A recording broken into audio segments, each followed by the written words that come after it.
রসুন দেওয়া হয়েছে, কাঁঠালের বিচি দেওয়া হয়েছে। হ্যালো এভরিওয়ান, আসসালামু আলাইকুম। আবারও আপনাদের সাথে চলে আসলাম একটা ডেইলি ব্লগ শেয়ার করতে। আশা করি সবাই অনেক ভালো আছেন। আম কাঁঠালের সিজন চলে আসছে, তাই তো আম খাওয়া শুরু হয়ে গিয়েছে। আমার হাজব্যান্ড বাজার থেকে আম নিয়ে আসছেন, তো এগুলো কেটে দিলাম বাচ্চাদের, নিজেও খেলাম। আর এখানে আজকে একটা মজার রেসিপি আপনাদের সাথে শেয়ার করব। এটা হচ্ছে কাঁঠাল বিচি দিয়ে শুটকি ভর্তা। তো বাজার থেকে এখানে 1 কেজির মতো শুটকি আনিয়ে নিয়েছিলাম। একসাথে এভাবে শুটকি আনিয়ে রেখে দেই, তাহলে আমার অনেক দিন চলে যায়। আর শুটকিগুলা এত ভালো ছিল কি আর বলবো, অনেক ফ্লেভার আসছিল। পরবর্তীতেও আমি অনেক জিনিস রান্না করে খেয়েছি, অনেক ভালো মানের শুটকিটা। এই চাপা শুটকিগুলো রেখে দিলাম, কাঁঠাল ভাজি দিয়ে ভর্তা করব। আর এই তো এগুলা রেখে দেবো এখন ডিপ ফ্রিজে। আর পরিমাণ মতো শুকনা মরিচ নিয়ে নিয়েছি। আর কাঁঠাল বিচিকে ভালো করে একটু ভেজে নেওয়া হবে। এখানে কয়েকটা রসুনের কোয়াও দেওয়া হয়েছে, 5-6টা রসুনের কোয়া দিলেই হবে। এই তো মনোয়ারা ভর্তাটা এখন বেটে নেবে। মনোয়ারা প্রথমে কাঁঠাল বিচিকে বেটে নিচ্ছিল।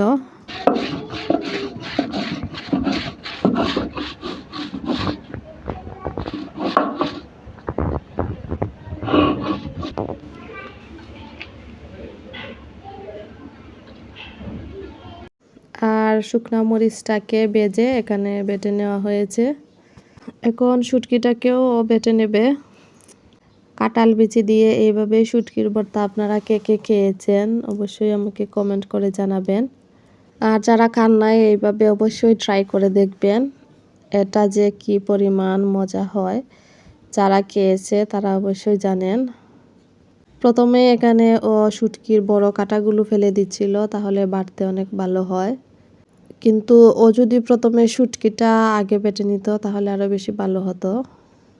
কারণ দেখা গিয়েছে লাস্টে শুটকিটা বাটায় এখানে কাঁটা রয়ে গিয়েছিল। আর লবণও দিয়ে দিয়েছে পরিমাণ মতো, লবণটা 1 চা চামচ ছিল। তো এখন ভালো করে সব বেটে নিচ্ছিল। কাঁঠাল বিচিটা এইভাবে আদা ভাঙ্গা করে রাখলে বেশি ভালো। কেউ চাইলে আরও মিহি করেও বেটে নিতে পারেন, কিন্তু আমাদের কাছে এইভাবে একটু আস্ত আস্ত রাখলেই ভালো লাগে খেতে।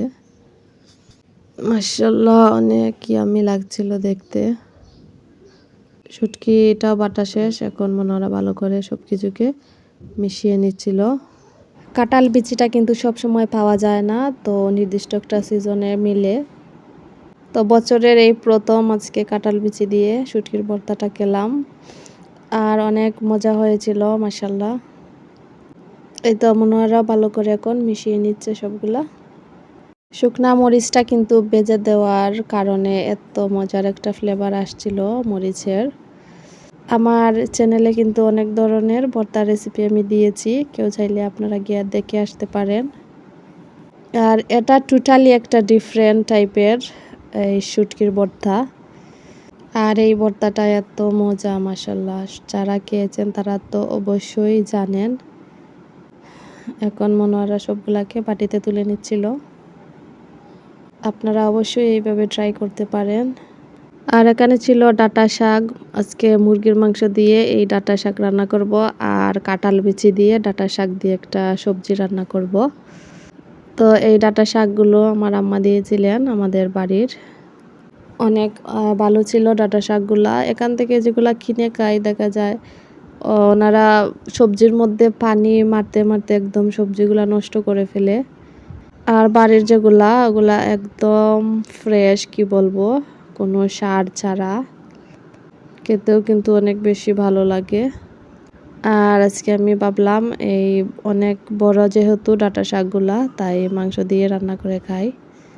কেউ চাইলে এই ডাঁটা শাকগুলা গরুর মাংস দিয়েও রান্না করে খেয়ে দেখতে পারেন, অনেক মজা লাগে কিন্তু। আর এখানে আমার সবজিটাও প্রায় হয়ে আসছে, বেশি করে কাঁচামরিচ দিয়ে দিয়েছি। মাশাআল্লাহ, খেতে কিন্তু অনেক মজা লেগেছিল এই সবজি আর তরকারিগুলা। আর এটা ছিল পরের দিনের একটা ভিডিও। পরের দিন কি কি করলাম একটু রেকর্ড করেছিলাম, ভাবলাম আজকে শেয়ার করি। আমার হাজব্যান্ড বাজার থেকে কি নিয়ে আসছেন দেখছিলাম। এখানে ডিম ছিল আর পালং শাক ছিল, আর এখানে কলিজাও ছিল, আর বাচ্চাদের জন্য কোয়েল পাখির ডিম এনেছেন। তো কলিজাকে ভালো করে কেটে নিয়েছি প্রথমে, তারপর একটু সিদ্ধ করে নিলাম ভালো করে ধুয়ে পরিষ্কার করার পর। আর শাকগুলাকেও রান্না করার জন্য রেডি করছিলাম। আলহামদুলিল্লাহ, আমাদের দেশে কিন্তু অনেক ধরনের শাকসবজি পাওয়া যায়। এই পালং শাকগুলাও খেতে কিন্তু অনেক ভালো লাগে, অনেক মজা। আর এই তো আমার কলিজা বোনাও হয়ে গিয়েছে মাশাআল্লাহ। আর দুপুরবেলায় একটু দই বের করলাম খাওয়ার জন্য, ভাবলাম আপনাদের সাথে একটু শেয়ার করি। এটা ছিল দুধওয়ালার দই। দুধওয়ালার দই কিন্তু অনেক মজা। আজকে এই পর্যন্তই, সবাই অনেক ভালো থাকবেন। আল্লাহ হাফিজ।